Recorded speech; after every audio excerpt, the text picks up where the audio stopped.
ನಾವು ಬೆಂಗಳೂರು ಬೆಸ್ಟ್ ಅಂತ ಹೇಳ್ಕೊಳ್ತಾ ಇದ್ದವರು ವರ್ಸ್ಟ್ ಅನ್ನೋ ಸ್ಥಿತಿಗೆ ಬರ್ತಾ ಇದೆಯಲ್ಲ, ಏನ್ ಅನ್ಸುತ್ತೆ ಸರ್? ಶೇಕಡ ಒಂದು 50% ಅಧಿಕಾರಿಗಳು ಬೇರೆ ಕಡೆಯಿಂದ ಬರ್ತಾರೆ ದುಡ್ಡು ಮಾಡ್ತಾರೆ ಮತ್ತೆ ಹೋಗ್ತಾರೆ ಹೊರತು ವೈಜ್ಞಾನಿಕವಾಗಿ ಒಂದಷ್ಟು ಏನೇ ಪ್ಲಾನ್ಸ್ ಮಾಡಿದ್ರು ಅದು ಇಂಪ್ಲಿಮೆಂಟ್ ಆಗ್ತಾ ಇಲ್ಲ. ಇಂಪ್ಲಿಮೆಂಟ್ ಆದ್ರೂ ಕೂಡ ಕಳಪೆ ಕಾಮಗಾರಿ ಅನ್ನೋ ಆರೋಪ ಸದಾ ಇರುತ್ತಲ್ಲ. ಏನೊಂದು ಗಾದೆ ಇದೆ, ಏನಂತಾರೆ, ಯುದ್ಧ ಬಂದಾಗ ಶಸ್ತ್ರ ತಗೊಂತಾರೆ ಅಂತ ಒಂದು ಗಾದೆ ಇದೆ. ಇವತ್ತು ಮಳೆಗಾಲಕ್ಕೆ ಇಷ್ಟು ಸಮಸ್ಯೆ ಆಗುತ್ತೆ ಅಂತೆಲ್ಲ ಗೊತ್ತಿದೆ. ಮಳೆಗಾಲ ಬಂದಾಗ ಮೀಟಿಂಗ್ ಕರಿತೀರಾ, ಅದೇ 3 ತಿಂಗಳು ಮುಂಚೆ ಮೀಟಿಂಗ್ ಕರೀರಿ, ಫಸ್ಟ್ ಆ ಅಧಿಕಾರಿ ಮೇಲೆ ಕ್ರಮ ತಗೊಳ್ಳಿ. ಒಳ್ಳೆ ವ್ಯವಸ್ಥೆಯನ್ನ ಇಲ್ಲಿ ಕಲ್ಪಿಸೋದಕ್ಕೆ ಸಾಕಾಗ್ತಿಲ್ವಾ ಹಣ, ಅಥವಾ ಆ ಹಣ ಉಪಯೋಗ ಆಗ್ತಾ ಇಲ್ವಾ? ಹೇಗೆ ಕರ್ನಾಟಕಕ್ಕೆ ಬರುವ ಒಂದು ಆದಾಯ ಏನಿದೆ ಶೇಕಡ 63% ಇವತ್ತು ಬೆಂಗಳೂರಿನವರೇ ಇವತ್ತು ಕೊಡ್ತಾರೆ. ವರ್ಲ್ಡ್ ಬ್ಯಾಂಕಲ್ಲಿ ನೀವು ಲೋನ್ ತಗೊಂತೀರಾ, SW ಡ್ರೈವ್ ಮಾಡೋದಕ್ಕೆ ಸಾವಿರಾರು ಕೋಟಿ ರೂಪಾಯಿ, ಒಂದಲ್ಲ ಎರಡಲ್ಲ. ನಮಸ್ತೆ ಎಲ್ರಿಗೂ, ಒನ್ ಇಂಡಿಯಾ ಕನ್ನಡದ ವಿಶೇಷ ಸಂದರ್ಶನಕ್ಕೆ ನಿಮ್ಮೆಲ್ಲರಿಗೂ ಆತ್ಮೀಯ ಸ್ವಾಗತ. ಇವತ್ತು ನಮ್ಮ ಸಂದರ್ಶನದಲ್ಲಿರೋದು ಬೆಂಗಳೂರಿನ ಜಯನಗರ ವಿಧಾನಸಭಾ ಕ್ಷೇತ್ರದ ಶಾಸಕರಾಗಿರುವಂಥ CK ರಾಮಮೂರ್ತಿ ಅವರು. ಪ್ರಸಕ್ತ ರಾಜಕೀಯ ಬೆಳವಣಿಗೆಗಳ ಬಗ್ಗೆ, ಹಾಗೆ ನಮ್ಮ ಬೆಂಗಳೂರಿನ ಸ್ಥಿತಿಗತಿಗಳ ಬಗ್ಗೆ, ಜೊತೆಗೆ ಈ ಕ್ಷೇತ್ರದ ಬಗ್ಗೆ ಒಂದಷ್ಟು ಮಾತನಾಡೋಣ ಅವ್ರ ಜೊತೆ. ಸರ್ ನಮಸ್ತೆ, ಕಾರ್ಯಕ್ರಮಕ್ಕೆ ಸ್ವಾಗತ. ನಮಸ್ತೆ. ನಮಸ್ಕಾರ ಎಲ್ಲರಿಗೂ, ಎಲ್ಲ ನನ್ನ ಆತ್ಮೀಯ ಒನ್ ಇಂಡಿಯಾ ಎಲ್ಲ ವಾಹಿನಿಯರಿಗೆ ನನ್ನ ಆತ್ಮೀಯ ನಮಸ್ಕಾರಗಳು.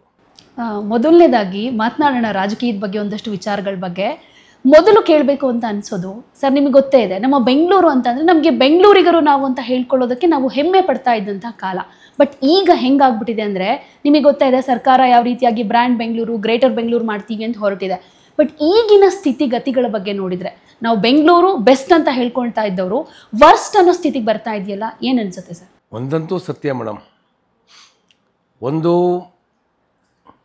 ಬೆಂಗಳೂರು ನಗರದ ಒಂದು ಟ್ರಾಫಿಕ್ ಸಮಸ್ಯೆ, ಒಂದು ಮತ್ತು ಮೂಲಭೂತ ಸೌಲಭ್ಯಗಳು ನಾವೇನು ಕೊಡಬೇಕಾಗಿತ್ತು, ಎಲ್ಲೋ ಒಂದು ಕಡೆ ನಾವು ಅದರಿಂದ ವಂಚಿತರಾಗ್ತಾ ಇದ್ದೀವಿ. ನಾನು ನಿನ್ನೆ ಕೂಡ ಸಭೆಯಲ್ಲಿ ಹೇಳಿದೆ, ಇಡೀ ರಾಜ್ಯದಲ್ಲಿ ಹೈಯೆಸ್ಟು ಏನು ನಮ್ಮದು 63% ನಾವು ಬೆಂಗಳೂರಿನ ಆದಾಯದಿಂದಲೇ ಇವತ್ತು ರಾಜ್ಯ ನಡೀತಾ ಇರೋದು. ಬೆಂಗಳೂರು ಜನ ಟ್ಯಾಕ್ಸ್ ಕಟ್ಟರು ಅಂತ ಇರೋದು, ಬೆಂಗಳೂರು ಜನದ್ದು ಏನು GSTಗಳು ಪ್ರತಿಯೊಂದು ತಗೊಂತು ಅಂದರೆ ಕರ್ನಾಟಕಕ್ಕೆ ಬರುವ ಒಂದು ಆದಾಯ ಏನಿದೆ ಶೇಕಡ 63% ಇವತ್ತು ಬೆಂಗಳೂರಿನವರೇ ಇವತ್ತು ಕೊಡ್ತಾ ಇರೋದು. ಈ ದೃಷ್ಟಿಯಲ್ಲಿ ಬೆಂಗಳೂರು ಯಾತಕ್ಕೆ ಈ ಥರ ವಂಚಿತರಾಗ್ತಾ ಇದೆ ಅಂತಂದ್ಬಿಟ್ಟು ನಾವು ಯೋಚನೆ ಮಾಡಬೇಕಾದ್ರು, ಜನ ಕೂಡ ಯೋಚನೆ ಮಾಡ್ತಿದ್ದಾರೆ. ಇವತ್ತು ಬ್ರ್ಯಾಂಡ್ ಬೆಂಗಳೂರು ಒಂದು ಸೈಡು, ಜನ ಏನು ಕೇಳ್ತಾರೆ, ನೀನು ಬ್ರ್ಯಾಂಡ್ ಬೆಂಗಳೂರು ಮಾಡ್ತೀರಾ, ಗ್ರೇಟರ್ ಬೆಂಗಳೂರು ಮಾಡ್ತೀರಾ, ಅದು ಫರ್ದರ್ ಮಾಡಿ, ಅದೇ ಮೂಲಭೂತ ಸೌಲಭ್ಯಗಳನ್ನ ಮೊದಲು ನೀವು ಕೊಡಬೇಕು ಅಂತ ಸರ್ಕಾರನ ಒತ್ತಾಯ ಮಾಡ್ತಾರೆ. ಇವತ್ತು ನೋಡಿ, ಎಲ್ಲ ರಸ್ತೆಗಳು ಹಾಳಾಗಿದೆ. ಹವಾಮಾನ ಇಲಾಖೆ ಕಳೆದ ಒಂದು ತಿಂಗಳಿಂದೆ ಏಪ್ರಿಲ್ ಎಂಡಲ್ಲಿ ಈ ಥರ ಮಳೆ ಬರ್ತಾ ಇದೆ, ಸಮಸ್ಯೆ ಆಗ್ತಾ ಇದೆ, ದಯವಿಟ್ಟು ಇಂಥ ಕಡೆ ಈ ಥರ ಮಳೆ ಬರ್ತಾ ಇದೆ ಅಂತ ಒಂದು ಮುನ್ನೆಚ್ಚರಿಕೆ ಕೊಟ್ಟರೂ ಕೂಡ ಸರ್ಕಾರವಾಗಲಿ ಮಹಾನಗರ ಪಾಲಿಕೆ ಆಗಲಿ ಏನೇ ಎಚ್ಚೆತ್ತುಕೊಳ್ಳಿಲ್ಲ. ಇದರ ಪರಿಣಾಮವಾಗಿ ಏನಾಗ್ತಾ ಇದೆ, ಇವತ್ತು ಎಲ್ಲ ರಾಜಕಾಲುವೆಗಳು ಉಕ್ಕರಿತಾ ಇದೆ, ಎಲ್ಲ ರಸ್ತೆ ಗುಂಡಿಗಳಲ್ಲಿ ಒಂದು ಆಕ್ಸಿಡೆಂಟ್ಗಳಾಗೋ ಪರಿಸ್ಥಿತಿಗಳಾಗಿದೆ. ಈ ಪರಿಸ್ಥಿತಿ ಇವತ್ತು ಬೆಂಗಳೂರು ನಗರದಲ್ಲಿ ಇವತ್ತು ಆಗ್ತಿದೆ. ಇದಕ್ಕೆ ನೇರವಾಗಿ ಇವತ್ತು ಸರ್ಕಾರನೇ ಇವತ್ತು ಕಾರಣ ಅಂತ ಹೇಳಬಯಸ್ತೀನಿ. ಪ್ರತಿ ಸರ್ಕಾರ ಬಂದಾಗಲೂ ಬೆಂಗಳೂರಿನಲ್ಲಿ ಈ ಸಮಸ್ಯೆ ಇದ್ದೇ ಇರುತ್ತೆ, ಅದು ಇಲ್ಲ ಅಂತಿಲ್ಲ. ಆಡಳಿತ ಪಕ್ಷದವ್ರ ಮೇಲೆ ವಿರೋಧ ಪಕ್ಷದವರು ಈ ರೀತಿ ಆರೋಪಗಳನ್ನ ಮಾಡೋದು, ಒಂದಷ್ಟು ಅವರಿಂದನೇ ಆಯಿತು ಅಂತ ಹೇಳೋದು ಕಾಮನ್ ಆಗಿಬಿಟ್ಟಿದೆ. ಬಟ್ ಜನರಿಗೆ ಒಂದು ರೀತಿ ಯಾರು ಬಂದರೂ ನಮ್ಮ ಪಾಡೇನು ಚೇಂಜ್ ಆಗೋದಿಲ್ಲ. ಪ್ರತಿ ಸಲ ಟ್ರಾಫಿಕ್ ಸಮಸ್ಯೆ ಆಗಿರ್ಬೋದು, ಒಂದು ಸಣ್ಣ ಮಳೆಗೆನೆ ಬೆಂಗಳೂರು ಹೆಂಗಾಗ್ಬಿಡುತ್ತೆ ಗೊತ್ತೇ ಇದೆ. ಇಲ್ಲಿ ಬೇರೆಯವ್ರನ್ನ ಆರೋಪ ಮಾಡಿ ಅವ್ರ ಮೇಲೆ ಗೂಬೆ ಕೂರಿಸೋದ್ರ ಬದಲು ಅಧಿಕಾರದಲ್ಲಿದ್ದವರು ಯಾಕೆ ಈ ಸ್ಥಿತಿಗತಿಗಳ ಬಗ್ಗೆ ಒಂದಷ್ಟು ಮಾಹಿತಿ ತಗೊಂಡು ಬೇಸಿಕ್ ಆಗಿ ಏನು ಬೇಕಾಗತ್ತೆ ಅಂದರೆ ವೈಜ್ಞಾನಿಕವಾಗಿ ಒಂದಷ್ಟು ಏನೇ ಪ್ಲಾನ್ಸ್ ಮಾಡಿದ್ರು ಅದು ಇಂಪ್ಲಿಮೆಂಟ್ ಆಗ್ತಾ ಇಲ್ಲ. ಇಂಪ್ಲಿಮೆಂಟ್ ಆದರೂ ಕೂಡ ಕಳಪೆ ಕಾಮಗಾರಿ ಅನ್ನೋ ಆರೋಪ ಸದಾ ಇರುತ್ತಲ್ಲ. ನಾನು ಇದೇ ಒಂದು ಕ್ವಶನನ್ನು ಸನ್ಮಾನ್ಯ DK ಶಿವಕುಮಾರ್ ಸಾಹೇಬ್ರ ಹತ್ರ ನಾನು ಮಾತಾಡಿದೆ. ನಾನು ಸರ್ಕಾರ ಯಾವುದೇ ಬಂದರೂ ಕೂಡ ಮಳೆಗಾಲದಲ್ಲಿ ಕೆಲವು ಪ್ರದೇಶದಲ್ಲಿ, ತಗ್ಗು ಪ್ರದೇಶದಲ್ಲಿ ಸಮಸ್ಯೆಗಳಾಗ್ತಾ ಇದೆ, ಯಾವುದೇ ಸರ್ಕಾರ ಬರಲಿ. ಆದರೆ ಅಧಿಕಾರಿಗಳಿದ್ದಾರಲ್ಲ, ಅಧಿಕಾರಿಗಳ ಮೇಲೆ ನಾವು ಯಾವುದೇ ಕಾರಣಕ್ಕೆ ನಾವು ನೇರವಾಗಿ ಅವರ ಹೊಣೆಗಾರಿಕೆ ಮಾಡಬೇಕು. ಉದಾಹರಣೆ BBMPನಲ್ಲಿ 1996 ಮೊದಲ ಬಾರಿಗೆ ಮಹಾನಗರ ಪಾಲಿಕೆ ಸದಸ್ಯನಾಗಿದ್ದೆ. ಆವಾಗ KP ಪಾಂಡೆ ಅವರು ಒಬ್ಬರೇ IAS ಆಫೀಸರ್. ಇವತ್ತು ಎಲ್ಲ ಝೋನ್ನಲ್ಲೂ ಕೂಡ IAS ಆಫೀಸರ್ಸ್ಗಳಿದ್ದಾರೆ, KS ಆಫೀಸರ್ಸ್ಗಳಿದ್ದಾರೆ, ಎಲ್ಲ ಅಧಿಕಾರಿಗಳಿದ್ದಾರೆ, ಟೌನ್ ಪ್ಲ್ಯಾನರ್ಸ್ಗಳಿದ್ದಾರೆ. ಇವತ್ತು ಇಡೀ ಬೆಂಗಳೂರನ್ನ ನೀವು ಎಲ್ಲೆಲ್ಲಿ ತಗ್ಗು ಪ್ರದೇಶ ಇದೆ ಅಲ್ಲಿ ನೀರಿನಿಂದ ಗೊತ್ತಿದೆ. BJP ಸರ್ಕಾರ ಇರ್ಬೋದು, ಕಾಂಗ್ರೆಸ್ ಸರ್ಕಾರ ಇರ್ಬೋದು, ಯಾವುದೇ ಪ್ರಶ್ನೆ ಇಲ್ಲ. ಸರ್ಕಾರ ಅಂತ ಬಂದಾಗ ಅಧಿಕಾರಿ ಅವರೇ ಇರ್ತಾರಲ್ಲ. ಲಾಸ್ಟ್ ಟೈಮ್ ನಮ್ಗೆ ಸಮಸ್ಯೆ ಆಗಿದ್ದು ಅದೇ ಸ್ಪಾಟಲ್ಲಿ ಈ ವರ್ಷ ಸಮಸ್ಯೆ ಆಗಿದೆಯಲ್ಲ, ಇದ್ರ ಬಗ್ಗೆ ಯಾಕೆ ಕ್ರಮ ತಗೊತಿಲ್ಲ ಅಧಿಕಾರಿಗಳು? ಫಸ್ಟು ಆ ಅಧಿಕಾರಿ ಮೇಲೆ ಕ್ರಮ ತಗೋಬೇಕು ನಾವು. ಈ ದೃಷ್ಟಿಯಿಂದ ಏನಾಗಿದೆ, ಇವತ್ತು ಸಾವು ನೋವುಗಳಾಗಿದೆ. ಯಾರು ಅದಕ್ಕೆ ಹೊಣೆಗಾರರು? ಸುಮಾರು ಕಡೆ ಮನೆ ಮಠದಲ್ಲಿ ಆಸ್ತಿ ಪಾಸ್ತಿ ನಷ್ಟ ಆಗಿದೆ. ಮನೆ ತಿನ್ನೋಕೆ ಒಂದು ಸ್ಲಮ್ಸಲ್ಲಿ ನಮಗೆ ತಿನ್ನೋಕ್ಕೂ ಕೂಡ ಊಟ ಇಲ್ಲ, ಆ ಪರಿಸ್ಥಿತಿ ಆಗಿದೆ. ಇದಕ್ಕೆ ಯಾರು ಹೊಣೆಗಾರಿಕೆ? ನಮ್ಮ ಲಾಸ್ಟ್ ಇಯರ್ ಕೂಡ ಅದೇ ಸಮಸ್ಯೆ ಆಗಿದೆ. ಪ್ರತಿ ವರ್ಷ ಮಳೆಗಾಲದಲ್ಲಿ ಬೆಂಗಳೂರಿನಲ್ಲಿ ಸುಮಾರು 147 148 ಇದರಲ್ಲಿ ನಮಗೆ ಹಾನಿಯಾಗುತ್ತೆ, ಸ್ಪಾಟ್ಗಳಾಗುತ್ತೆ. ಇವೆಲ್ಲ ಹಿಂದೆ ಯಾರೋ ಸರ್ಕಾರ ಮಾಡಿದ ತಪ್ಪಿಗೆ ಎಲ್ಲ ಕೆರೆಗಳನ್ನ ಮುಚ್ಚಿತು. ಬೆಂಗಳೂರಿನಲ್ಲಿ ಸುಮಾರು ಕೆರೆಗಳನ್ನ ಮುಚ್ಚಿಬಿಟ್ಟು ಇವತ್ತು ಏನೇ ಮಾಡಿದ್ರು ಕೂಡ ಪ್ರಕೃತಿದತ್ತವಾಗಿ ನೀರು ಅಲ್ಲಿ ಸ್ಪಾಟ್ಗೆ ಹೋಗೇ ಹೋಗುತ್ತಲ್ಲಿ. ಫಸ್ಟು ಕೆರೆಯಿಂದ ಕೆರೆಗೆ ನೀರು ಹೋಗ್ತಾ ಇತ್ತು. ಅವಾಗ ಹಿಂದೆ ಒಂದು ಕೆಂಪೇಗೌಡರ ಕಾಲದಲ್ಲಿ ಆಗೋದು. ಉದಾಹರಣೆ ಧರ್ಮಾಂಬುದಿ ಕೆರೆ ಇವತ್ತು ಮೆಜೆಸ್ಟಿಕ್ ಬಸ್ ಸ್ಟಾಪ್ ಆಗಿದೆ. ಜಕ್ರಾಯಿನ ಕೆರೆ ಬೇರೆ ಆಗಿದೆ. ಇವತ್ತು ಕೀತಿಮ್ನಳ್ಳಿ ಕೆರೆ ಇವತ್ತು ಕಂಠೀರವ ಸ್ಟೇಡಿಯಂ ಆಗಿದೆ. ಇದೇ ಥರ ಎಲ್ಲ ಕೆರೆಗಳು ಹೋಗ್ಬಿಟ್ಟು ಇವಾಗ ಲೇಔಟ್ ಆಯಿತು. ಹಿಂದೆ ಯಾವ ಸರ್ಕಾರಗಳಿತ್ತು?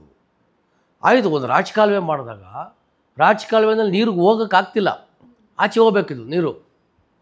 ಎಲ್ಲ ಇಡೀ ಬೆಂಗಳೂರಿನಲ್ಲಿರುವಂಥ ಎಲ್ಲ ರಾಜಕಾಲುವೆಗಳೇನಿದೆ, ಎಲ್ಲ ಕಾಲುವೆಗಳು ಆ ದೊಡ್ಡ ದೊಡ್ಡ ವ್ಯಾಲಿಗಳು 4 ವ್ಯಾಲಿಗಳಿದೆ, ಅಲ್ಲಿಗೆ ಹೋಗಿ ಅಲ್ಲಿಂದ ಮುಂದಕ್ಕೆ ಪಾಸಾಗುತ್ತೆ, ತಮಿಳ್ನಾಡಿಗೆ ಹೋಗೋ ಪರಿಸ್ಥಿತಿ ಆಗುತ್ತೆ. ಆದರೆ ಇವತ್ತು ಅದನ್ನು ಕೇಂದ್ರ ಸರ್ಕಾರದಿಂದ ಅಮೌಂಟ್ ಬರುತ್ತೆ. ವರ್ಲ್ಡ್ ಬ್ಯಾಂಕಲ್ಲಿ ನೀವು ಲೋನ್ ತೊಗೊತೀರ, SW ಡ್ರೈವ್ ಮಾಡೋದಕ್ಕೆ ಸಾವಿರಾರು ಕೋಟಿ ರೂಪಾಯಿ, ಒಂದಲ್ಲ ಎರಡಲ್ಲ, ಸಾವಿರಾರು ಕೋಟಿ ರೂಪಾಯಿ ವರ್ಷ ನೀವು ತೊಗೊಂಡು ನಾವು ಡ್ರೈನನ್ನು ಮಾಡಿದ್ದೀವಿ ಅಂತ ಹೇಳ್ತಾ ಇದ್ದೀರಾ. ಇದರಿಂದ ಗ್ರೀನ್ ಟ್ರಿಬ್ಯುನಲ್ ಕೋರ್ಟಲ್ಲಿ ಕೂಡ ಇವತ್ತು ಆದೇಶ ಮಾಡಿದೆ, ರಾಜಕಾಲುವೆಯನ್ನು ತೆರವು ಮಾಡಬೇಕು, ರಾಜಕಾಲುವೆ ಸುತ್ತಮುತ್ತ ಯಾವ ಮಾಡಬೇಕು. ಇದುವರೆಗೆ ಏನು ಮಾಡಿದ್ದಾರೆ? ಈಗ ಬಜೆಟ್ನಲ್ಲೂ 19,930 ಕೋಟಿ ಘೋಷಣೆ ಆಗಿದ್ದು ಬೆಂಗಳೂರು ಅಭಿವೃದ್ಧಿಗೆ ಅಂತಾನೆ. ಇಷ್ಟು ಹಣ ಸಾಕಾಗ್ತಾ ಇಲ್ವಾ ಹಾಗಾದರೆ ಅಭಿವೃದ್ಧಿ ಮಾಡೋಕ್ಕೆ, ಸಮಸ್ಯೆಗಳನ್ನ ಬಗೆಹರಿಸಿ ಒಂದು ಒಳ್ಳೆ ವ್ಯವಸ್ಥೆಯನ್ನು ಇಲ್ಲಿ ಕಲ್ಪಿಸೋದಕ್ಕೆ ಸಾಕಾಗ್ತಿಲ್ವಾ ಹಣ, ಅಥವಾ ಆ ಹಣ ಉಪಯೋಗ ಆಗ್ತಾ ಇಲ್ವಾ, ಹೇಗೆ? ನೋಡಿ ಮೇಡಮ್, ಮಹಾನಗರ ಪಾಲಿಕೆ ಏನು ಬಜೆಟ್ ಮಾಡಿದ್ದಾರೆ, ಬರೀ ಅದು 19,000 ಕೋಟಿಯನ್ನು ಬಜೆಟನ್ನು ಮಾಡಿದ್ದಾರೆ. ಅದು ಬಿಟ್ಟು ನಮಗೆ ಗೌರ್ಮೆಂಟ್ ಗ್ರ್ಯಾಂಟ್ ಆಗಿರ್ಬೋದು, ಕೇಂದ್ರ ಸರ್ಕಾರದ ಗ್ರ್ಯಾಂಟ್ ಆಗಿರ್ಬೋದು, ಎಲ್ಲವೂ ಸೇರ್ತಾರೆ ಸುಮಾರು 40,000 ಕೋಟಿ ಆಗುತ್ತೆ ಬೆಂಗಳೂರಿಗೆ. ಬರೀ 19,000 ಕೋಟಿ ಅಲ್ಲ, SWDಗೆ ನಮಗೆ ಗ್ರ್ಯಾಂಟ್ ಬರುವಂಥದ್ದು, ಜಿಯೋಕ್ಕೆ ಗ್ರ್ಯಾಂಟ್ ಕೊಡುವಂಥದ್ದು, ಇದೆಲ್ಲವೂ ತಗೊಂತು ಅಂತಂದರೆ ಬ್ರ್ಯಾಂಡ್ ಬೆಂಗಳೂರನ್ನ ನಾವು ಮಾಡಬೇಕಾಗಿದ್ದು ಮಾಡ್ಬೋದು. ಆದರೆ ಇವತ್ತು ಏನೊಂದು ಗಾದೆ ಇದೆ, ಏನಂತಾರೆ, ಯುದ್ಧ ಬಂದಾಗ ಶಸ್ತ್ರ ತಗೊತಾರೆ ಅಂತ ಒಂದು ಗಾದೆ ಇದೆ. ಇವತ್ತು ಮಳೆಗಾಲಕ್ಕೆ ಎಷ್ಟು ಸಮಸ್ಯೆ ಆಗುತ್ತೆ ಅಂತೆಲ್ಲ ಗೊತ್ತಿದೆ. ಇದುವರೆಗೆ ಮಹಾನಗರ ಪಾಲಿಕೆಯಲ್ಲಿ ಆಯುಕ್ತರಾಗಲಿ, ಝೋನಲ್ ಕಮಿಷನರ್ ಆಗಲಿ ಇದುವರೆಗೆ ಯಾವ ಕ್ರಮ ತಗೊಂಡಿಲ್ಲ. ಮಳೆಗಾಲ ಬಂದಾಗ ಮೀಟಿಂಗ್ ಕರಿತೀರಾ, ಅದೇ 3 ತಿಂಗಳು ಮುಂಚೆ ಮೀಟಿಂಗ್ ಕರೀರಿ. ವಿಪಕ್ಷ ಸ್ಥಾನದಲ್ಲಿ ತಾವಿರೋದ್ರಿಂದ ಅದನ್ನು ಸರ್ಕಾರಕ್ಕೆ ಎಚ್ಚೆತ್ಕೊಳ್ಳೋಕೆ ಒಂದು ಜವಾಬ್ದಾರಿ ಅಥವಾ ಏನು ಅವರಿಗೆ ಎಚ್ಚರಿಸೋ ಕೆಲಸವನ್ನು ಮಾಡಬಹುದಲ್ವಾ? ಮೇಡಮ್ 100% ಇದೆಲ್ಲವೂ ಕೂಡ ನಾವು 3 ತಿಂಗಳು ಮುಂಚೆ ಮಾತಾಡಿದೆ. ಲಾಸ್ಟ್ ಅಸೆಂಬ್ಲಿಲಿ ಮಾತಾಡಿದ್ದೀವಿ. ಈ ಅಸೆಂಬ್ಲಿಲೂ ಕೂಡ ಬೆಂಗಳೂರಿನಲ್ಲಿ 3 ಜನ ಸತ್ತೋಗಿದ್ದಾರೆ. ಇದ್ರ ಬಗ್ಗೆ ಏನು ಕ್ರಮ ತಗೊಂಡಿದ್ದಾರೆ? ಸಾವುಗಳು ಯಾವಾಗಲೂ ಮಳೆ ಬಂದಾಗ 3 ಜನ 4 ಜನ ಸಾಯ್ತಾರಲ್ಲ, ಸಾವಿಗೇನು ಬೆಲೆ ಇಲ್ವಾ? ಇವತ್ತು ನಾವು ಹೇಳ್ತಾ ಇರೋದು ಬೆಂಗಳೂರಿಗೆ ಒಂದು ಮಾಸ್ಟರ್ ಪ್ಲಾನ್ ಮಾಡಬೇಕು, ಬ್ರ್ಯಾಂಡ್ ಬೆಂಗಳೂರಿದು. ಗ್ರೇಟ್ರ್ ಬೆಂಗಳೂರು ಮಾಡ್ತಾ ಇದ್ದಾರೆ. ನೀವು ಗ್ರೇಟ್ರ್ ಬೆಂಗಳೂರು ಮಾಡದೆ ತಪ್ಪು. ನೀವು ರಾಮನಗರ ತೊಗೊಂಡು ಬೆಂಗಳೂರು ಒಳಗಡೆ ಇಂಟೀರಿಯರ್ ಡೆವಲಪ್ಮೆಂಟ್ ಆಗಿಲ್ಲ, ರಸ್ತೆಗಳು ಸರಿ ಇಲ್ಲ, ಫ್ಲೈಓವರ್ಗಳು ಸರಿ ಇಲ್ಲ. ಇಷ್ಟೆಲ್ಲ ಇರಬೇಕಾದ್ರೆ ನೀವು ಒಳಗಡೆ ಬೆಂಗಳೂರನ್ನೇ ನೀವು ರೆಡಿ ಮಾಡೋಕ್ಕಾಗಲೇ ಇದ್ದವರು ನೀವು ತೊಗೊಂಡು ನೀವು ರಾಮನಗರ, ಆನೇಕಲ್ಲು, ಈ ಕಡೆ ಯಶವಂತಪುರ ಇವೆಲ್ಲವೂ ಸೇರಿಸ್ಕೊಂಡು ಮತ್ತೆ ವಿಸ್ತಾರ ಮಾಡಕ್ಕೆ ಹೋಯ್ತು ಅಂತಂದ್ರೆ ಏನು ಡೆವಲಪ್ಮೆಂಟ್ ಆಯಿತು? ಅದೇ ಈಗ ಬೆಂಗಳೂರಿನಲ್ಲಿ 1 ಕಿಲೋಮೀಟರ್ ರಸ್ತೆ ಮಾಡಬೇಕು ಅಂದರೆ 10 ರಿಂದ 12 ಕೋಟಿ ಬೇಕಾಗುತ್ತೆ. ಒಂದಷ್ಟು ಪ್ಲಾನ್ಸ್, ಡ್ರೈನೇಜ್ ಸಿಸ್ಟಮು ಅದನ್ನೆಲ್ಲ ಸೇರಿಸ್ಕೊಂಡು ಅದೇ ಹಣದಲ್ಲಿ ಹಳ್ಳಿ ಕಡೆ 25 ಕಿಲೋಮೀಟರ್ ರಸ್ತೆ ಮಾಡ್ಬೋದು. ಈಗ ತಾವೇ ಹೇಳಿದ ಹಾಗೆ 12 ಕೋಟಿ ಖರ್ಚು ಮಾಡಿದ್ರು ಕೂಡ ಬೆಂಗಳೂರಿನ ರಸ್ತೆ ಸ್ಥಿತಿ ಯಾವ ರೀತಿಯಾಗಿದೆ, ಗುಂಡಿಗಳ ಮಧ್ಯೆ ಬೆಂಗಳೂರು ಅನ್ನೋ ಥರ ಆಗಿದೆ. ಹುಡ್ಕೋದಕ್ಕೆ, ಯಾಕಂದರೆ ರಸ್ತೆ ಗುಂಡಿಗೆ ಬಿದ್ದು ಎಷ್ಟೋ ಜನ ಪ್ರಾಣ ಕಳ್ಕೊಂಡಿದ್ದಾರೆ, ಎಷ್ಟೋ ಜನ ಗಾಯ ಮಾಡ್ಕೊಂಡಿದ್ದಾರೆ, ಕೈಕಾಲು ಮುರ್ಕೊಂಡಿದ್ದಾರೆ. ಇಷ್ಟಾದ್ರೂ ಬೆಂಗಳೂರು ಯಾಕೆ, ಬೆಂಗಳೂರಿನ ನಿಟ್ಟಿನಲ್ಲಿ ಸರ್ಕಾರ ಆಗಿರ್ಬೋದು, ಆ ಜವಾಬ್ದಾರಿತ ಸ್ಥಾನದಲ್ಲಿ ಇದ್ಕೊಂಡೋದ್ರು ಯಾಕೆ ಒಂದು ಪ್ರಾಬ್ಲಮ್ಗೆ ಪರ್ಮನೆಂಟ್ ಸೊಲ್ಯೂಷನ್ ಅನ್ನು ಕಂಡುಹಿಡಿಯೋಕ್ಕಾಗ್ತಾ ಇಲ್ಲ? ಇದರಲ್ಲಿ 1-2 ತಪ್ಪು ಏನಿದೆ ಅಂತಂದರೆ, ಬೆಂಗಳೂರು ಪಾಪ್ಯುಲೇಷನ್ನಿ ಸುಮಾರು 1.5 ಕೋಟಿ ಜನ ಬೆಂಗಳೂರು ಪಾಪ್ಯುಲೇಷನ್ಸ್ ಇದೆ. ಅಷ್ಟು ಪಾಪ್ಯುಲೇಷನ್ಗೆ ಅಷ್ಟೇ ವೆಹಿಕಲ್ಸು ಬೆಂಗಳೂರಲ್ಲಿ ಮೂಮೆಂಟ್ ಆಗ್ತಾಯಿದೆ. ಅದು ಟ್ರಕ್ಗಳು ಇರ್ಬೋದು, 2 ವೀಲರ್ ಇರ್ಬೋದು, ಅಷ್ಟೇ ವೆಹಿಕಲ್ ಮೂಮೆಂಟ್ ಆಗ್ತಿದೆ. ಈ ಮೇಜರ್ ರಸ್ತೆಗಳೇನಿದೆ, ಪ್ರಮುಖ ರಸ್ತೆಗಳೇನಿದೆ ಬೆಂಗಳೂರಿನಲ್ಲಿ, ಅದು ಕ್ವಾಲಿಟಿ ವೈಸ್ ನಾವು ಆ ಟಾರ್ ಹಾಕ್ಬೇಕು ನಮಗೆ. ಆ ವೆಹಿಕಲ್ ಯಾವ ಮಾದರಿ ಇರುತ್ತೆ, ಇಂಡಿಯನ್ ನ್ಯಾಷನಲ್ ಏನಿದೆ, ಟಾರ್ದೇನಿದೆ, ಇಂಡಿಯನ್ ಟಾರ್ ಇದು ಪ್ರಕಾರ ಆ PW ಇದರಲ್ಲಿ ನಾವು ಟಾರ್ಗಳು ಹಾಕ್ಬೇಕು. ನಾವು ವೈಟ್ ಟ್ಯಾಪಿಂಗ್ ಮಾಡ್ತೀರಾ, ಬ್ಲ್ಯಾಕ್ ಟ್ಯಾಪಿಂಗ್ ಮಾಡ್ತೀರಾ, ಫರ್ದರು ಉದಾಹರಣೆ ಒಂದು JC ರೋಡ್ ತಗೊಳ್ಳಿ, 1 ಮಿನಿಟ್ಗೆ ಎಷ್ಟು ವೆಹಿಕಲ್ ಓಡಾಡ್ತದೆ. ಈ ಥರ ಎಲ್ಲ ರಸ್ತೆಗಳನ್ನ ನೀವು ಫಸ್ಟು ಅನಾಲಿಸ್ ಮಾಡಿ, ಯಾವ್ಯಾವ ಪ್ರಮುಖ ರಸ್ತೆಗಳಲ್ಲಿ ಎಷ್ಟು ಆಧಾರಿತವಾಗಿ ಇವಾಗ ದೊಡ್ಡ ದೊಡ್ಡ ಟ್ರಕ್ಗಳು ಓಡಾಡ್ತದೆ, ಲೋಡ್ ಹಾಕ್ಕೊಂಡು ಓಡಾಡ್ತದೆ. ಅದು ತಕ್ಕಂಗೆ ನೀವು ಟಾರ್ಗಳನ್ನು ಹಾಕುವಂಥ ಕೆಲಸವನ್ನು ವೈಟ್ ಟ್ಯಾಪಿಂಗ್ ಮಾಡುವಂಥ ರಸ್ತೆ ಮಾಡಿದ್ರೆ ರಸ್ತೆ ಕಾಣಲ್ಲ. ನೀವು ಹೋಗಿ ಅರ್ಧ ಅಡಿ ನೀವು ಆಸ್ಪಾಲ್ಟಿಂಗ್ ಮಾಡಿ ತೊಗೊಂಡಾಗ ಅರ್ಧ ಇಂಚ್ ಮಾಡಿದ್ರೆ ಒಂದು ತಿಂಗಳಲ್ಲೇ ಎಗರೋಗ್ಬಿಡುತ್ತೆ ಪರಿಸ್ಥಿತಿ ಆಗುತ್ತೆ. ಈ ಪರಿಸ್ಥಿತಿನಲ್ಲಿ ಅದಕ್ಕೆ ಸಪ್ರೇಟಾಗಿ ಬೆಂಗಳೂರು ಮಹಾನಗರ ಪಾಲಿಕೆ ಟೌನ್ ಪ್ಲ್ಯಾನರ್ಸ್ ಬೇಕು. ಇವತ್ತಿನ ಟೌನ್ ಪ್ಲಾನಿಂಗ್ ಏನು ಮಾಡ್ತದೆ, ಬಿಲ್ಡಿಂಗ್ಗೆ ಪ್ಲ್ಯಾನ್ ಸ್ಯಾಂಕ್ಷನ್ ಕೂಡ ಕೆಲಸ ಮಾಡ್ತಿದೆ. What are the meaning of town planning? ಟೌನನ್ನು ಪ್ಲ್ಯಾನ್ ಮಾಡಬೇಕು, ಯಾವ ರಸ್ತೆಗಳನ್ನ ಅಗಲೀಕರಣ ಮಾಡಬೇಕು, ಯಾವ ರಸ್ತೆಗಳಿಗೆ ನಾವು ಟಾರ್ಗಳು ಹಾಕಬೇಕು, ಎಷ್ಟು ಟಾರ್ ಹಾಕಬೇಕು. ಇದನ್ನು ನಾವು ಮಾಡಿಲ್ಲ ಅಂದರೆ ಬೆಂಗಳೂರು ಇವತ್ತು ಯಾವತ್ತೂ ಉದ್ಧಾರ. ರಾಜಕಾಲುವೆ ಕೂಡ ಇನ್ಕ್ಲೂಡಿಂಗ್ ರಾಜಕಾಲುವೆ ತಗೊಳ್ಳಿ. ಯಾಕೆಂದ್ರೆ 4300 ರಾಜಕಾಲುವೆಗಳನ್ನ ಗುರುತಿಸಬೇಕು ಅಂತ 2016ರಲ್ಲೇ ಹೈಕೋರ್ಟ್ ಹೇಳಿತ್ತು. ಪ್ರತಿ ಸಲ ಆ ಚಾಟಿ ಬೀಸ್ತಾನೆ ಇರುತ್ತೆ.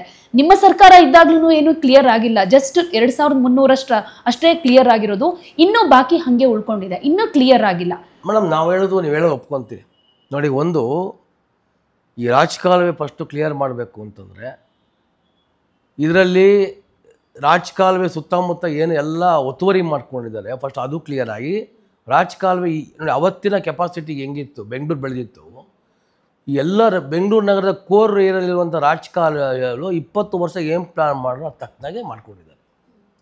ಈ ಮಧ್ಯೆ ಅಪಾರ್ಟ್ಮೆಂಟ್ಗಳಾಗಿರೋದು, ಸಿಕ್ಕಾಪಟ್ಟೆ ಇವಾಗ ಮನೆಗಳಾಗಿದೆ. ಜೊತೆಗೆ ಮಳೆ ಒಂದು ತಿಂಗಳಿಗೆ ಆಗೋಷ್ಟು ಮಳೆ ಒಂದೇ ದಿವಸಕ್ಕೆ ಬಂದರೆ ಅದು ತಗೊಂಡೋಗಿ ರಾಜಕಾಲುವೆ ನೀರು ತೊಗೊಂಡೋಗ್ತಿಲ್ಲ, ಎಳ್ಕೊಂಡು ಹೋಗ್ತಿಲ್ಲ ನೀರನ್ನ. ಯಾವತ್ತೂ ಅಷ್ಟೇ ನಾವು ರಾಜಕಾಲುವೆ ಮಾಡಬೇಕು ಅಂತಂದರೆ ಇನ್ನೂ ಸ್ವಲ್ಪ ಅಗಲವಾಗಿ ರಾಜಕಾಲುವೆಯನ್ನು ಸ್ವಲ್ಪ ಒತ್ತುವರಿನ ತೆಳುವುಗೊಳಿಸಿ ಹೊಸ ರಾಜಕಾಲುವೆಯನ್ನು ಮಾಡಬೇಕು. ಒಂದು. ಎರಡನೇದು, ರಾಜಕಾಲುವೆ ಪ್ರತಿ ವರ್ಷ ನಾವು ಹೂಳು ತೆಗಿಬೇಕು. ಮಣ್ಣೆಲ್ಲ ಸಿಲ್ಟ್ ಆಗುತ್ತಲ್ಲ, ನಾವು ತೆಗೆದಿದ್ದೀವಿ ಅಂತ ಲೆಕ್ಕ ಕೊಡ್ತಾರೆ. ಎಷ್ಟು ಕಿಲೋಮೀಟ್ರ್ ನಾವು ರಾಜಕಾಲುವೆಯಲ್ಲಿ ಸಿಲ್ಟನ್ನು ತೆಗೆದಿದ್ದೀವಿ, ಎಲ್ಲ ಹಾಕಿದ್ದಿಲ್ಲ. ಎಲ್ಲ ಗುಡ್ಡೆಗಳು ತೆಗೆದು ಒಂದು ಕಡೆ ಹಾಕಿದ್ರೆ ಚಾಮುಂಡಿ ಬೆಟ್ಟ ಆದಂಗೆ ಆಗಬೇಕಾದ್ರೆ ಸಿಲ್ಟ್ಗಳು ಎಲ್ಲ ಹಾಕಿದ್ದಾರೆ, ಚಾಮುಂಡಿಗಳು ಆಗ್ತಂಗೆ ದೊಡ್ಡ ಗುಡ್ಡಗಳೆಲ್ಲೂ ಇಲ್ಲ. ಎಲ್ಲಿ ಹಾಕಿದ್ರಿ ಡಂಪ್ ಮಾಡಿದ್ದೀರ ಮಣ್ಣು, ಅದಕ್ಕೆ ಲೆಕ್ಕ ಇಲ್ಲ. ಕ್ಲೀನ್ ಮಾಡಿದ್ದೀವಿ. ಅದು ಒಂದು ದೊಡ್ಡ ಮಾಫಿಯಾ. ಬರ್ತಾರೆ ಕಾಂಟ್ರಾಕ್ಟ್ರು, ಯಾರೋ 4 ಜನ ಲೇಬರ್ ಬರ್ತಾರೆ, ಆ ಬಟ್ಟೆಗಳು ಪ್ಲಾಸ್ಟಿಕ್ ತೆಗಿತಾರೆ ಹೊರತು ಮಣ್ಣು ತೆಗಿಬೇಕು. ಒಳಗಡೆ ರಾಜಕಾಲುವೆ ಒಂದೊಂದು 3 ಅಡಿ ಒಳಗಡೆ ಹೋಗ್ಬಿಡಿ, ಇದು ಮಣ್ಣು ಮಣ್ಣು ಕ್ಲಿಯರ್ ಮಾಡಬೇಕು, ಪ್ರತಿ ವರ್ಷ ಮಾಡ್ಬೇಕದನ್ನ. ಸೊ ಯಾರೂ ಮಾಡ್ತಿಲ್ಲ. ಅದಕ್ಕೆ ಬರ್ತಾರೆ, ಟೆಂಡ್ರ್ ತೊಗೊತಾರೆ, ಟೆಂಡ್ರ್ ತೊಗೊಂಡು ಏನು ಮಾಡ್ತಾರೆ, ಒಂದು ಅಡ್ಜಸ್ಟ್ಮೆಂಟ್ ಥರ ಮಾಡಿ ಕ್ಲೀನ್ ಮಾಡ್ಕೊಂಡು ಹೋಗ್ತಾರೆ. ನಮ್ಗೆ ಅನುಭವ ಇದೆ, ಕಾರ್ಪೊರೇಟರ್ ಆಗಿದೆ ಅನುಭವ ಇದೆ. ಎಷ್ಟು ಹೇಳಿದ್ರು ಬರ್ತಾರೆ, 4 ಜನ ಬರ್ತಾರೆ, ಮಣ್ಣು ತೆಗೆಯಲ್ಲ, ಬರೀ ತಗೊಂಡು ಹೋಗ್ತಾರೆ. ಮಣ್ಣು ತೆಗೆದಕ್ಕೂ ದಾಖಲೆ ಬೇಕಲ್ಲ, ಇಂಥ ಕಡೆ ಮಣ್ಣು ಹಾಕಿದ್ದೀವಿ ನಾವು ಅಂತ. ಇದುವರೆಗೆ ಯಾವ ದಾಖಲೆಗಳನ್ನ ಕೊಡಲ್ಲ. ಇವಾಗ ಸರ್ಕಾರದ ವ್ಯವಸ್ಥೆ ಏನಾಗಿದೆ, ಇದಕ್ಕೆ ಏನಾರ ಒಂದು ಸಮಸ್ಯೆಗೆ ಯಾರು ಕಾರಣ ಅಂತಂದರೆ ಇವತ್ತಿನ ಅಧಿಕಾರಿಗಳು ಕಾರಣ. ಇವತ್ತು ಮಹಾನಗರ ಪಾಲಿಕೆಗೆ ಒಂದು 50% ಅಧಿಕಾರಿಗಳು ಬೇರೆ ಕಡೆಯಿಂದ ಬರ್ತಾರೆ, PWದಿಂದ ಬರ್ತಾರೆ, ಬೆಸ್ಕಾಮಿಂದ ಬರ್ತಾ ಇದ್ದಾರೆ, ಬೇರೆ ಕಡೆ ಬರ್ತಾರೆ, ದುಡ್ಡು ಮಾಡ್ತಾರೆ ಮತ್ತು ಹೋಗ್ತಾರೆ. ಹೊರತು ಮಹಾನಗರ ಪಾಲಿಕೆ ಅಧಿಕಾರಿಗಳು ಯಾರಿದ್ದಾರೆ ಪಾಪ ಅವ್ರಿಗೆಲ್ಲ ಅಷ್ಟಿಷ್ಟು ಒಳ್ಳೆ ಕೆಲಸ ಮಾಡ್ತಾರೆ. ಪರ್ಮನೆಂಟ್ ಆದ ಅಧಿಕಾರಿಗಳು, ಮಹಾನಗರ ಪಾಲಿಕೆಯ ಅಧಿಕಾರಿಗಳು ಏನು ನೇಮಕ ಆಗಿದ್ದಾರೆ ಅವರು ಒಂದಿಷ್ಟು ಒಳ್ಳೆ ಕೆಲಸ ಮಾಡ್ತಾರೆ. ವಲಸೆ ಬಂದವ್ರು ಏನು ಮಾಡ್ತಾರೆ, ಗಂಟು ಮುಟ್ಟೆ ಕಟ್ಕೊಂಡು ಹೋಗ್ತಾರೆ. ಅವ್ರಿಗೆ ಅಕೌಂಟಬಿಲಿಟಿ ಇಲ್ಲ. ಅವ್ರನ್ನ ಮೇಲೆ ನಾವು ಕ್ರಮ ತಗೊಳಕ್ಕಾಗಲ್ಲ. ಅವ್ರ ಮಾತೃ ಇಲಾಖೆ ನಾವು ಲೆಟ್ರ್ ಹಾಕಬೇಕು, ಸರಿ ಇಲ್ಲ ಇವನು ಅಂತ. ಮಾತ್ರ ಮಾತೃ ಇಲಾಖೆ ಅವ್ರನ್ನ ವಾಪಸ್ ಕಳಿಸ್ಕೋಬೇಕು. ಏನಾಗಿದೆ, ಯಾರೋ ಬಂದು ಯಾರೋ ಹೋಗಿ ಈ ಥರ ಪರಿಸ್ಥಿತಿ ಆಗಿದೆ. ಸಂಬಂಧಪಟ್ಟ ಮಿನಿಸ್ಟರ್ ಯಾರಿದ್ದಾರೆ ಇದ್ರ ಬಗ್ಗೆ ಕ್ರಮ ತಗೋಬೇಕು. ಯಾವ ಸರ್ಕಾರ ಆಗಲಿ, ಬೆಂಗಳೂರು ಜನ ನೆಮ್ಮದಿಯಾಗಿರಬೇಕು ಅಂತಂತಂದರೆ ಬೇರೆ ಕಡೆ ದೇಶಕ್ಕೆ ಹೋಗಬೇಕು. ಈ ಪರಿಸ್ಥಿತಿ ಯಾವ ಥರ ಇದೆ ಅಧ್ಯಯನ ಮಾಡಬೇಕು. ಬೇರೆ ಕಡೆ ಹೆವಿ ಮಳೆ ಬರ್ತಾಯಿದೆ, ಅಧ್ಯಯನ ಮಾಡಬೇಕು. ಇವತ್ತು ಒಂದೇ 1 ಅವರ್ 2 ಅವರ್ ಮಳೆ ಆಯಿತು, 2 ಅವರ್ ಬೆಂಗಳೂರಲ್ಲಿ ನೀರು ನಿಂತ್ಕೊಂಡು 2 ಅವರ್ಸ್ ಅಷ್ಟೇ.